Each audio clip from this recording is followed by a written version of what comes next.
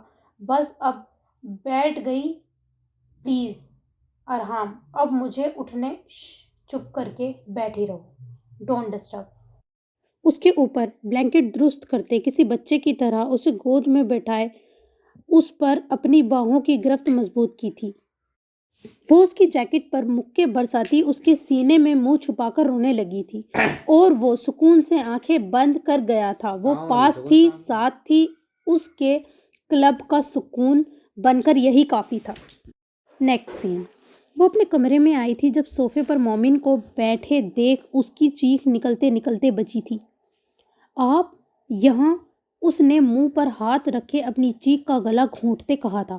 وہ جس کی شرٹ خون سے بھری پڑی تھی صوفے پر سگریٹ سلگاتے بیٹھا ہوا تھا، ایک جست میں اس تک پہنچا تھا اور اس کی کمر کو دبوچا تھا۔ فون کیوں کاٹا تھا کل؟ اس کی کمر میں انگلیاں دھساتے پوچھا تھا اس نے۔ وہ تو اس مومن کو جانتی ہی نہیں تھی جو اس کے سامنے کھڑا تھا، خون سے لت پت، نچڑا ہوا، سگریٹ سلگائے کڑے تیوروں سے کھڑا۔ وہ اس کی جان لرزا گیا تھا۔ میں وہ اس کی تو جان پر بن آئی تھی مومن کی حالت دیکھ کر۔ دیکھو زوئیشا، میں سختی کا قائل نہیں ہوں، بہت نرمی سے سمجھا رہا ہوں کہ تم نہیں تو اور کوئی بھی نہیں۔ جیسے بیربل کا خون کر دیا میں نے، ویسے ہی اگر تمہاری فیملی نہ مانی تو میں خود سمیت اس پورے گھر کو آگ لگا دوں گا۔ اس نے اس کو جھٹکے سے چھوڑتے کہا تھا۔ مومن، آپ نے بیربل کو مار دیا؟ اس کا سن کر پورا جسم لرز رہا تھا۔ وہ لفظ ٹوٹ رہے تھے، بڑی بڑی آنکھوں میں موٹے موٹے آنسو لیے اس کا دل کسی بے لگام گھوڑے کی طرح بھاگ رہا تھا۔ ہاں مار دیا، دیکھنا چاہو گی؟ اس نے اپنی جیب سے موبائل نکال کر اس کے آگے موبائل کرتے ویڈیو پلے کی تھی جس میں بیربل پوری طرح زخمی تھا۔ وہ ویڈیو بھی اس نے فیک ایڈٹ سے بنوائی تھی۔ زوئیشا نے تھوڑی سی دیکھی تھی اور پھر آنکھ پر ہاتھ رکھ لیا تھا۔ نہیں، وہ زمین بوس ہونے کو تھی جب مومن نے اس کے بازو کو مضبوطی سے پکڑ کر اسے بیڈ پر دھکا دیا تھا۔ یہی انجام اس ارسم کا بھی ہونے والا ہے۔ بہت جلد 2 دن میں تمہارے پاس، 2 دن بعد میں رشتہ لے کر آؤں گا اور میں انکار نہیں سنوں گا۔ اس کی آنکھوں میں آنکھیں گاڑتے کہا تھا اس نے، اور پھر وہ وہاں سے نکلا تھا اور وہ بس آنکھیں بند کیے روتے ہوئے یہ سوچ رہی تھی کہ کہاں غلط تھی وہ۔ پہلے بیربل، پھر ارسم، پھر مومن وہ جو بہت اچھا تھا، وہ کیسے اتنا برا ہو گیا؟ اور پھر قاتل بھی، کیا ایک قاتل کے ساتھ وہ اپنی زندگی گزار سکے گی؟ 100 سوال اس کے دماغ میں جگمگا رہے تھے، مگر وہ کیسے انکار کرے گی؟ کیسے وہ جانتے بوجھتے ہوئے ایک قاتل کے ساتھ زندگی گزار سکے گی؟ اس سب میں اسے ایک چیز واضح نظر آئی تھی اور وہ تھی خود کی موت۔ میری زندگی ایک تماشے کے سوا کچھ نہیں۔ میری وجہ سے دادو اور ہاشی کو کچھ ہو مجھے کبھی بھی برداشت نہیں جی پاؤں گی، کبھی بھی دیکھ نہیں پاؤں گی، اس لیے میں خود کو ختم کر لوں گی۔ ہاں یہ ٹھیک رہے گا۔ اس نے کانپتے ہاتھوں سے سائیڈ ڈرور کھولا تھا اور پھر وہاں پر جتنی بھی ٹیبلٹ تھی ساری نکال کر مکس کر کے پانی سے پھانک لی تھی۔ بابا، ماما، زوئیشی آ رہی ہے آپ کے پاس۔ اس نے بیڈ پر گرتے آنکھیں بند کی تھی۔ نیکسین، کون ہو تم؟ اور میرے روم میں آنے کی ہمت بھی کیسے ہوئی؟ اس نے میوزک پلیئر کا ریموٹ اٹھا کر دیوار پر مارا تھا جس کے 100 ٹکڑے ہوئے تھے۔ منتہا کانپ گئی تھی۔ وہ میں آپ کی کیئر ٹیکر ہوں۔ اس نے ریموٹ کے ٹکڑوں کی طرف دیکھتے ہوئے دبدباتی آنکھوں سے کہا تھا۔ سیدھا کہو نا کہ میری کتی ہو، پیسے کے بل پہ میرے آگے پیچھے دم ہلاؤ گی۔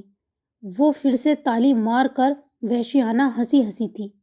منتہا کو اس کے لفظ ایک چابک کی طرح لگے تھے، مگر یہی تو آس اس کا امتحان تھا۔ اس نے جواب دیے بغیر ریموٹ کے ٹکڑے اٹھانے شروع کر دیے تھے۔ او کتی، ادھر آ کہ میرے پیر چاٹ۔ اس نے اب دلخراش کہکا لگایا تھا۔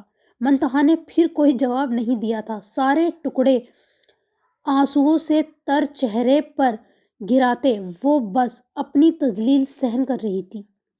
میرا نام پنکی ہے اور تمہارا؟ اس کو چپ چاپ اپنا کام کرتے دیکھ اب پنکی نے اپنی دونوں پونیوں کو ہلاتے اسے گہری نظروں سے دیکھتے کہا تھا، منتہا روہیل۔ اپنے آنسو صاف کرتے اس نے ایک لفظ جواب دیا تھا، مجھے بالکل نہیں پسند جب میرا کوئی بھی نوکر میرے سوال کو اگنور کرتا۔ آج کے بعد تم نے اگر جواب نہ دیا تو تمہارا گلا کاٹ دوں گی، آئی سمجھ؟ وہ کسی شیر کی طرح اس پر جھپٹی تھی اور اس کا اپنے کاندھے پر ناخون سے منہ نوچ ڈالا تھا۔ بدلے میں اس نے کوئی جواب نہیں دیا تھا، خود کو ڈھیلا اور پرسکون چھوڑ دیا تھا۔ وہ اپنے وار کر کے پیچھے ہٹی تھی اور پھر اسے سانس لے رہی تھی جیسے کسی میراتھن میں حصہ لے کر آئی ہو۔ منتہا کے منہ پر لگی ناخنوں کی خراش میں سے اب خون نکلنے لگا تھا اور وہ پھر سے اوندھے منہ بیڈ پر لیٹ کر ویسی ہی وحشیانہ ہنسی ہنسنے لگی تھی۔ تم نے کوئی مزاحمت نہیں کی، اپنی جان نہیں بچائی۔ کیوں؟ ویسے کتنا صبر کرو گی؟ 2 دن میں تم بھی چھوڑ کر چلی جاؤ گی مجھے؟ ہاں ہاں، یہ لوگ سمجھتے ہیں کہ تم میری حفاظت کر سکو گی۔ ارے جو خود کو نہیں بچا سکی ایک پاگل سے وہ میری حفاظت کرے گی؟ وہ اوندھے منہ لیٹی بڑبڑا رہی تھی۔ منتہا نے اپنے اس 19 سالہ لڑکی کی پشت کو دیکھا تھا، اس کی باتوں، اس کے لہجے کی نفرت، اس کا قاتلانہ انداز کسی سے بھی اتنی کم عمر نہیں لگ رہی تھی۔ اس نے اپنی ماں کی لی ہوئی چادر سے ہی اپنے چہرے پر سے ریزتے خون کو صاف کیا تھا جہاں اب درد ہو رہا تھا اور پھر سے کمرے کی چیزیں اٹھانے لگی تھی۔ نیکسٹ سین۔ ہیلو، کیسے ہو سب؟ ارحام نے ہوٹل روم میں جاتے کہا تھا جہاں ارسم، ایہاب، زینب، ہمنا سب تھے۔ ہم ٹھیک ہیں، تم سناؤ، سب ٹھیک ہے نا؟ ارسم نے پوچھا تھا۔ میرا روم کس طرف ہے؟ ایشال نے کسی کو بھی دیکھے بغیر پوچھا تھا۔ یہ کیا طریقہ ہے ایشو، سلام نہ دعا؟ ارسم نے گھورا تھا اسے۔ میں بہت تھکی ہوئی ہوں ارسم، اینڈ سوئی، السلام علیکم، اس نے بیزار لہجے میں کہا تھا۔ تھک تو ارحام بھی گیا ہوگا اور آئی تھنک ایشال ہمارے ساتھ ہمارے روم میں رہے گی اور ایشال اور ارحام کا الگ روم بکڈ ہے۔ ارسم نے ہمنا کی بات کاٹتے کہا تھا۔ او، میں اب سمجھی، یہ لوگ یہاں ہنی مون منانے آئے ہیں۔ ہاکنگ کا تو بہانہ تھا، ہمنا نے کڑے تیور سے کہا تھا۔ ہنی مون منانے کے لیے میں چائنا کبھی نہ آتا اور ہنی مون منانے کے لیے تم گدھوں کی فوج کے ساتھ نہ آتا۔ ہنی مون پر بھی آؤں گا مگر اپنی دوسری بیوی کے ساتھ، اس کے ساتھ تو بالکل بھی نہیں، نیور ایور۔ ارحام نے ناک چڑھاتے ارسم کو آنکھ مارتے ہوئے کہا تھا۔ ریئلی؟ تو پھر یہ کیا ہے؟ اور ارسم کیز؟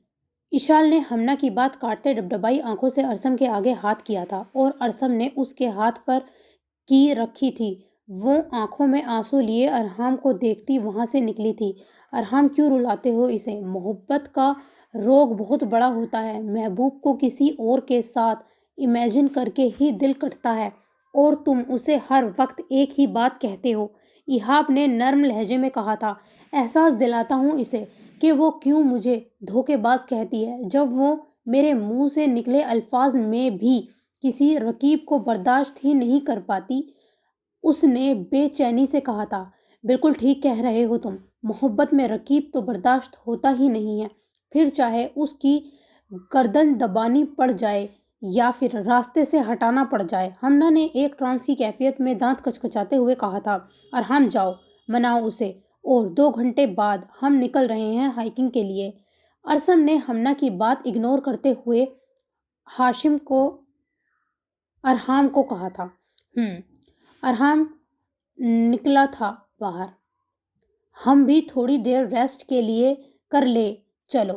ہمنا زینب نے ہمنا کا ہاتھ پکڑا تھا اور اسے باہر لے آئی تھی۔ چھوڑو مجھے، ہمنا نے اپنا ہاتھ چھڑایا تھا۔ کیا ہو گیا ہے؟ میں سمجھا رہی ہوں نا، تم پاگل ہو؟ زینب نے اسے روم کی طرف کھینچا تھا۔ کچھ نہیں کر رہی تم، چلو میں آتی ہوں۔ اس نے اپنا ہاتھ چھڑوایا تھا اور ارحام کے پیچھے چلنے لگی تھی۔ زینب بھی غصے میں اس پر صلواتیں بھیجتے روم میں بند ہوئی تھی۔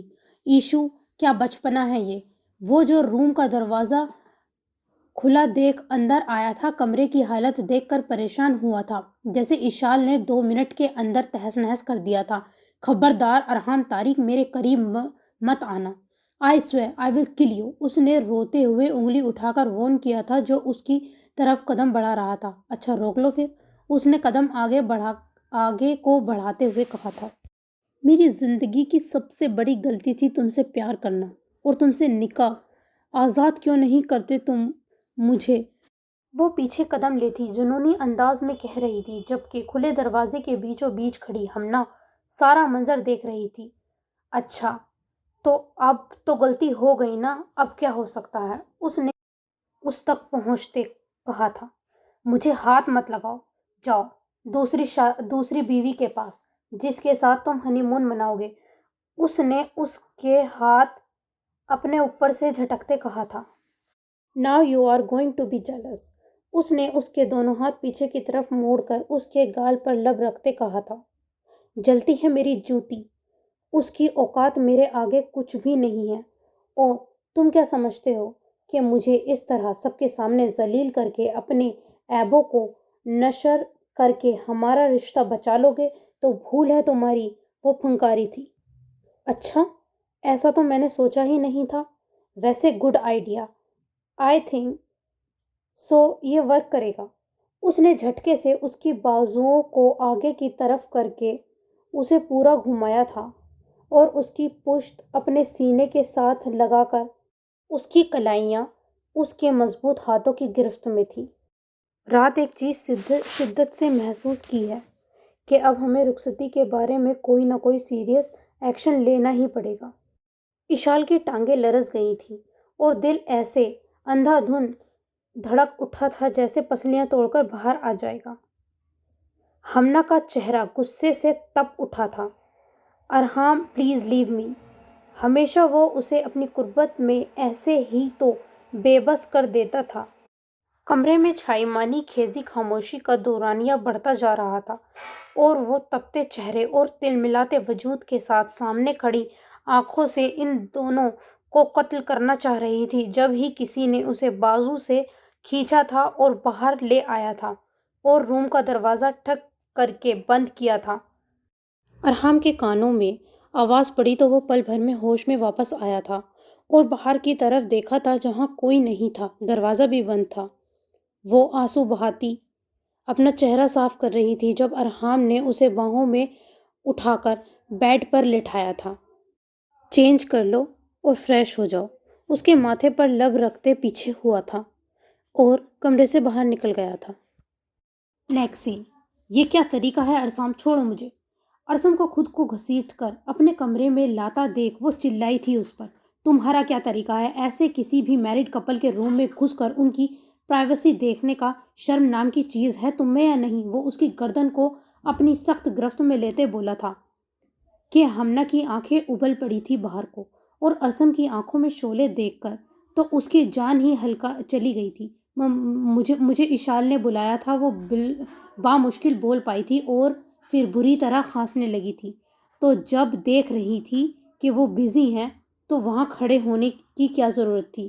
آئندہ تم مجھے ان کی پرائیویسی کے آس پاس بھی نظر آئیں تو زمین میں زندہ گاڑ دوں گا، باسٹرڈ۔ اس کی گردن کو دبوچے باہر آیا تھا اور دروازے کے باہر جھٹکے سے اسے چھوڑ کر اس کے منہ پر دھاڑ سے دروازہ بند کیا تھا کہ وہ اتنی زور سے کرہا کر زمین بوس ہوئی تھی۔ وہ خود کو بامشکل اٹھاتی اپنی گردن کو مل رہی تھی۔ ارے ہمنا کیا ہوا؟ Are you okay? اس کی تر بتر حالت دیکھتے وہ اس تک پہنچا تھا۔ کچھ نہیں ہوا، جاؤ دفع ہو جاؤ۔ اس پر گرجتی وہ اپنے روم میں بند ہوئی تھی۔ دل کر رہا تھا رکھ کر لگائے ارحام کو۔ عجیب بھلائی کا تو زمانہ ہی نہیں ہے، میں نے بھی ایویں پوچھ لیا اس سرپری سے۔ آیا میں ایہاب کے پاس تھا۔ اپنے سر پر ہاتھ مارتے وہ ایہاب کے روم کی طرف بڑھا تھا۔ تمہیں کیا ہوا ہے؟ دکھاؤ۔ زینب اس کی آنکھ میں آنسو دیکھتے اور پھر اس کی گردن پر لال سرخ انگلیوں کے نشان دیکھتی موبائل چھوڑ بیڈ سے اٹھی تھی اور اس تک پہنچی تھی۔ وہی جنگلی، میرا دل کرتا ہے مار دوں ارسم کو، میرے ہر راستے کی رکاوٹ، اور وہ ارحام، میرا دل کرتا ہے خود کو اور اسے زندہ جلا دوں۔ یہ کیا کروں میں؟ میرا دل جل رہا ہے، چیخ مارتی وہ روتے ہوئے چلائی تھی۔ ہوا کیا ہے؟ کچھ تو بتاؤ، زینب نے اس کو بیڈ پر بٹھاتے ہوئے پوچھا تھا۔ لاؤ، کس دیکھ کر آ رہی ہوں اپنی محبت اور اس حرافہ اشال کی، جو بس زبانی کلامی اس کو چھوڑنے کے دعوے کرتی ہے، جبکہ حقیقت میں وہ اس کی قربت میں گہرے سانس لیتی ہے، بے بس ہوتی ہے۔ کین یو امیجن کس طرح برداشت کیا میں نے؟ وہ بیڈ سے اٹھتی پاگلوں کی طرح اپنے بال نوچ رہی تھی۔ ریلیکس، کام ڈاؤن، دیکھو دفع ہو جاؤ تم بھی، ریلیکس ریلیکس کرتی رہتی ہو۔ اپنی بہن کی تڑپ نظر نہیں آتی تمہیں؟ لعنت ہے تم پر۔ اس پر گرجتی برستی وہ واش روم میں بند ہوئی تھی اور اب زینب کو بس اس کی چیخیں سنائی دے رہی تھی۔ سین چینج۔ کیسی ہو؟ وہ ہوش میں آ گئی تھی اور اب اٹھ کر بیٹھی تھی۔ ڈونا کیسا ہے؟ اس نے ہاشم کی بات کا جواب دینے کی بجائے اپنا ہی سوال پوچھا تھا۔ بہتر ہے، اب ہوش میں آ گیا ہے وہ بھی۔ ہاشم نے گہری نظروں سے اسے دیکھتے کہا تھا۔ فہد نے فقط اتنا ہی کہا تھا۔ تھینک یو نہیں بولو گی؟ اس نے اس کی گہری نظروں سے دیکھتے ہوئے کہا تھا۔ نہیں، کیونکہ یہ آپ کا فرض تھا۔ آپ ایک پولیس انسپکٹر ہیں اور ہر شہری کی جان اور عزت آبرو کی حفاظت آپ کی اولین فرض ہے۔ اس نے بے تاثر لہجے میں کہا تھا۔ اسی دن کے لیے منع کرتا تھا میں تمہیں۔ میں نہ آتا تو تم سوچ سکتی ہو کہ تمہارے ساتھ کیا ہو سکتا ہے، اس نے ذرا سخت لہجے میں کہا تھا۔ آپ نہ آتے تو کوئی اور آتا۔ اللہ کسی کے ساتھ اتنا برا نہیں کر سکتا کہ اس کے ماں باپ کو چھین کر اس کی عزت بھی چھین لے۔ اپنے آنسو پیچھے دھکیلتے کہا تھا۔ اس کی آواز میں ایک عجیب خالی پن محسوس ہوا تھا ہاشم کو۔ تم اب اس کیس کو سولو نہیں کرو گی، نہ تم نہ ڈونا، اس نے اس کی نم آنکھوں کو دیکھتے ہوئے کہا تھا۔ میں اور ڈونا تمہارے کسی بھی حکم کے پابند نہیں ہیں اور تم اپنے مفید مشوروں اپنے پاس ہی رکھو، اس نے گرجتے ہوئے کہا تھا۔ اب کے کس مٹی کی بنی ہو تم فا؟ تمہیں بہت مزہ آتا ہے دوسروں کو تکلیف دینے میں، ہاں؟ سمجھتی کیا ہو تم خود کو؟ تمہیں پتہ بھی ہے کہ کیا حالت ہوئی تھی میری تمہیں دیکھ کر؟ کتنے گھنٹے سولی پر لٹکا ہوں میں؟ مت اذیت دو مجھے، اس نے گراتے ہوئے کہا تھا۔ مسٹر ہاشم، آپ حد سے بڑھ رہے ہیں۔ آپ کو کیا ہوا کیا نہیں، اٹس ناٹ مائی پرابلم۔ ایک اور بات، شاید آپ مجھے لگتا ہے کہ مجھے آپ کو بتا ہی دینا چاہیے کیونکہ آپ حد سے بڑھ رہے ہیں۔ میں کسی اور سے محبت کرتی ہوں، اس لیے بار بار آپ یہ راگ الاپنا بند کریں میرے سامنے۔ مجھے تو آپ کی شکل سے نفرت ہے، کجا کہ آپ کے ساتھ زندگی گزارنا۔ تلخ زہریلے لہجے میں اس نے اپنے الفاظ اتارے تھے اس پر۔ Shut up, just shut up, آج تو سن لیا ہے میں نے، آج کے بعد سنا تو زبان گدی سے نکال کر تمہارے جسم کے ٹکڑے ٹکڑے کر کے پھینک دوں گا۔ اور یہ مت سمجھنا کہ خالی دھمکی ہے، ایک خان کا وعدہ ہے، اگر میری عزت نہ بنی تو کسی بھی کتے کے لیے نہیں چھوڑوں گا، آئی سمجھ؟ اس کے زخم آلودہ بازو پر گرفت بڑھاتے ایک ایک لفظ اس پر اتارا تھا کہ وہ سسکیوں سے روئی تھی، بازو کی درد برداشت کرتے جہاں سے اب خون بھی بہہ رہا تھا۔ جنگلی ہو تم، اپنے بازو سے نکلتے خون کی طرف دیکھتے درد محسوس کرتے پھنکاری تھی وہ۔ بیمار مرغی، تمہاری پھپھو سے رشتے کی بات کر لی ہے، وہ پوچھیں تو جواب ہاں میں دینا، ورنہ تو میں تمہاری اجازت کے بغیر بھی نکاح کر سکتا ہوں۔ اسے کھلے لفظوں میں وارن کرتا وہ جانے کے لیے مڑا تھا۔ اور ہاں، نکاح کے بعد کس کے لیے ریڈی رہنا، اس نے ہونٹوں کو گول کرتے اس کی طرف فلائنگ کس اچھالتے ہوئے کہا تھا۔ لوفر، بدتمیز، گھٹیا، اللہ کرے تمہارے ہونٹ ہی ٹوٹ جائیں، سخت کچھوے، سست کچھوے، پنک چھمک چھلو، بندر، غصے سے چلاتے اس نے ہاتھ پر لگی نیڈل کو جھٹکے سے کھینچا تھا۔ مارشو، یہ کیا کر رہی ہو؟ کیسی ہو پھپھو کی جان؟ سویرا رندھاوا نے اندر جاتے کہا تھا اور گلے سے لگایا تھا۔ وہ پتہ نہیں کب سے جو اتنا درد اپنے اندر لے کر بیٹھی تھی، بلک بلک کر رونے لگی تھی اب۔ بس پھپھو کی جان، بس سنبھالو خود کو، منع کرتی تھی نا، چھوڑ دو یہ سب، مگر مجال ہے جو تم میری بات سن لو کبھی، انہوں نے اس کے آنسو صاف کرتے ہوئے کہا تھا۔ طبیعت کیسی ہے اب آپ کی؟ اور یہ نیڈل اور یہ بینڈیج کیسے خون سے بھر گئی ہے؟ آپ نے کون سی جنگ لڑی ہے مس فہا؟ ڈاکٹر جو روٹین چیک اپ کے لیے آیا تھا اس کی حالت دیکھ کر بولا تھا، جس کے ہاتھ سے اور بازو سے خون نکل رہا تھا۔ یہ ایک کمینہ دشمن جو بس زخم دینا جانتا ہے، اس نے ڈریسنگ کرتی نرس کو دیکھتے منہ میں بڑبڑاتے ہوئے کہا تھا، تم ڈریسنگ کروا لو، میں تمہارے لیے کچھ کھانے کو منگواتی ہوں۔ سویرا رندھاوا کہتی باہر کی طرف بڑھی تھی۔ نیکسٹ سین۔ کیا ہوا ہاشم؟ مسز دوراب، خیریت؟ آپ اتنے پریشان؟ وہ جو باہر نکلی تھی سامنے ایمرجنسی کے باہر، انہیں ٹہلتا دیکھ کر پریشان یوں ہی ان کے پاس ہی چلی گئی تھی۔ زوئیشا نے بہت ساری میڈیسنز کھا لی ہیں، شی از ان ڈینجر، پلیز سویرا میری بچی کے لیے دعا کرو، مسز دوراب نے روتے ہوئے کہا تھا۔ کیا یہ کیسے ممکن ہے؟ آئی مین ایسی کون سی بات ہو گئی تھی؟ سویرا رندھاوا نے پریشان کن لہجے میں پوچھا تھا۔ پتہ نہیں، یا اللہ میری بچی کی زندگی موڑ دے۔ وہ ان کے گلے لگ کے زور سے رونے لگی تھی۔ بے شک زندگی اور موت میرے رب کے ہاتھ میں ہے، انشاءاللہ اللہ نے چاہا تو جلدی ہی ٹھیک ہو جائے گی۔ وہ صبر سے کام لیں آپ اور دعا کریں، سویرا رندھاوا نے انہیں تسلی دیتے ہوئے کہا تھا۔ ہاشم، ڈاکٹرز کیا کہتے ہیں؟ انہوں نے اب کی بار چپ چاپ پریشان کھڑے ہاشم سے پوچھا تھا۔ کہہ رہے ہیں کہ دعا کریں بس، اس نے بے بسی سے کہا تھا۔ بچپن کے سارے منظر آنکھوں کے سامنے آنکھیں دھندلا رہے تھے۔ اس کا خوف زدہ چہرہ، اس کی لاڈ بھری باتیں، اس کا ہنسنا رونا روٹھنا منانا، وہ جتنی بھی کمزور کیوں نہ ہو، خود خوشی کی امید نہیں رکھتی تھی اسے اپنی زویشی سے، اور اس بار اس نے پھر اپنے آپ سے سوال پوچھا تھا کہ کیا کمی رہ گئی تھی اس کی اور اس کی دادی کی تربیت میں کہ اس نے یہ قدم اٹھایا۔ نیکسٹ سین۔ بھائی، اسے ڈرانا ہی نہیں چاہیے تھا۔ جب بات ہوئی تھی کہ ہم اسے پیار سے ٹریٹ کریں گے تو پھر آپ کیوں پہنچ گئے اسے ڈرانے؟ بیربل پاگلوں کی طرح اس پر چلا رہا تھا۔ مجھے نسرین کی کال آئی تھی کہ ارسم کا رشتہ لے کر آئی ہیں سویرا رندھاوا، اور یہ بھی کہ ہاشم نے فاحہ کا رشتہ مانگا ہے۔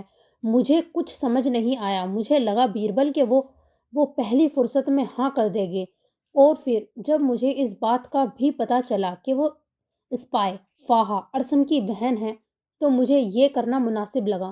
مومن نے صاف لہجے میں اس کا غصہ ٹھنڈا کرتے ہوئے کہا تھا، دیکھیں بھائی، میں صرف زوئیشا اور ارسم کو جانتا ہوں۔ فاحہ اور ہاشم سے میرا کوئی لینا دینا نہ تھا، نہ ہے اور نہ ہوگا۔ اب وہ ہاسپٹل میں زندگی اور موت کی جنگ لڑ رہی ہے۔ اگر اسے کچھ ہو گیا تو کوئی جواب آپ کے پاس؟ اس نے مومن کے گریبان کو پکڑ کر جھٹکے سے چلاتے ہوئے کہا تھا، فاحہ سے ہے میرا تعلق، کیونکہ وہ مجھے اچھی لگتی ہے۔ جیسے تم زوئیشا سے دستبردار نہیں ہو سکتے، ویسے ہی میں فاحہ سے دستبردار نہیں ہو سکتا۔ معاملہ اتنا آسان نہیں جتنا تم سمجھ رہے ہو۔ اپنا گریبان چھڑاتے وہ پھنکارا تھا اس پر۔ ریئلی؟ مجھے نہ اب ہنسی آ رہی ہے۔ آپ نے تو اپنے ساتھ مجھے بھی ڈبو دیا۔ کیا کر رہے ہیں آپ؟ میری سمجھ سے باہر ہے۔ خدا کا واسطہ ہے، ایک مل نہیں رہی، دو کو کیسے لائیں گے؟ اس نے تیش میں آ کر پوچھا تھا۔ میں ان دونوں کو سبھی لے جاؤں گا ہمارے آبائی گھر، دادو کے پاس، اور وہاں انہیں ہم دونوں سے نکاح کرنا ہی ہوگا، اینڈ دیٹس فائنل۔ مومن نے اب کے بعد نرم لہجہ اپنایا تھا۔ اگر وہ زندہ بچ گئی تب نا؟ بیربل نے خون خواہ نظروں سے اسے دیکھا تھا۔ بیربل، وہ اس کی افسردہ اور تیش بھری نظر دیکھ کر چلایا تھا، مگر قابل نے دیکھنے کی اور پلٹنے کی بجائے اپنے قدم آگے بڑھائے تھے اور کمرے سے ہی نکل گیا تھا۔ نیکسٹ سین۔ فاحہ، سویرا رندھاوا اندر آئی تھی تو سامنے خالی بیڈ دیکھ کر اسے آوازیں دی تھی۔ پھر پورے ہاسپٹل میں دیکھا تھا، وہ کہیں نہیں ملی تھی۔ اب کیسی طبیعت ہے زوئیشا کی ڈاکٹر صاحب؟ پریشانی سے ٹہلتے ہاشم نے ICU سے باہر آتے ڈاکٹر سے پوچھا تھا۔ شکر کریں خدا کا، یوں سمجھے نئی زندگی ہے آپ کی بہن کو اللہ نے۔ Now she is out of danger. Stomach wash کر دیا ہے، کچھ دیر بعد ہوش بھی آ جائے گا، ڈاکٹر نے پیشہ ورانہ انداز میں کہا تھا۔ یا اللہ تیرا لاکھ لاکھ شکر ہے، مسز دوراب نے بلند آواز میں کہا تھا۔ ہاشم، فاحہ کمرے میں نہیں ہے، پورے ہاسپٹل میں پتہ کروا لیا ہے، وہ ڈونا کے روم میں بھی نہیں ہے، کہاں جا سکتی ہے وہ؟ مسز رندھاوا پریشانی سے اس کی طرف آئی تھی اور خوف زدہ لہجے میں کہہ رہی تھی، ریلیکس آنٹی، آپ پریشان مت ہوں، یوں میں پتہ کرواتا ہوں۔ اس نے تسلی دیتے ہوئے کہا تھا، پلیز ہاشم، میری معشوق کو ڈھونڈو پلیز، وہ روتے ہوئے کہہ رہی تھی۔